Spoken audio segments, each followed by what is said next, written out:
Video আছে মোৰ ওচৰত যোনটো কি ভিডিঅ' স্পষ্টভাৱে বিজেপি দলক কেনেকৈ খেদাইছে গাঁৱলীয়া মানুহবোৰে তো গাইছ সকলোৱে ভিডিঅ' চাওক।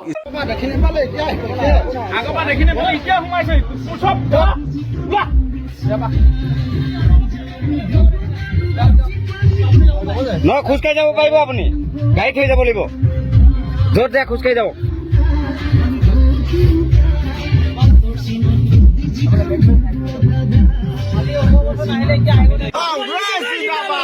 মানুহৰ এতিয়া চকু খুলিছে, কাৰণ কি আপোনালোকে সকলোৱে গম পাইছে আৰু সকলোৱে দেখিছে যে বিজেপিৰ দলৰ মানুহক বা বিজেপি পাৰ্টি মানুহক কেনেকৈ খেদাইছে গাঁৱলীয়া মানুহে। স্পষ্টভাৱে এইটো সত্য কথা, কেলে মানে সিহঁতি খেদা খাবই।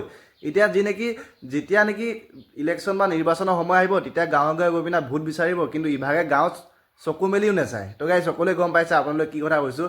যোনবিলাক ৰাস্তা ঘাট তেওঁলোকে আহিছে সেইবিলাক ৰাস্তা ঘাট স্পষ্টভাৱে এৰাঠো বোকা, কিন্তু সেইটো চৰকাৰৰ দিনত যদি ইমান ৰাস্তা ঘাট বেয়া থাকে এতিয়া কি হ'ব। যদি নিজকে তেওঁলোকে ভাবে কি বহুত কোটি কোটি টকা দা দক্ষিণা কৰি বিলাই দিলে, কিন্তু সেই গাঁৱলীয়া মানুহসকলৰ ৰাস্তা ঘাটটো ভালকৈ বনাই দিব পৰা নাই। সেইটো চৰকাৰ নামেই হৈছে বিজেপি। আপোনালোকে সকলোৱে গম পাইছে আৰু সকলো দেখিছে এইটো ভিডিঅ'ত কেনেকৈ ফালি দিছে বিজেপি মানুহক।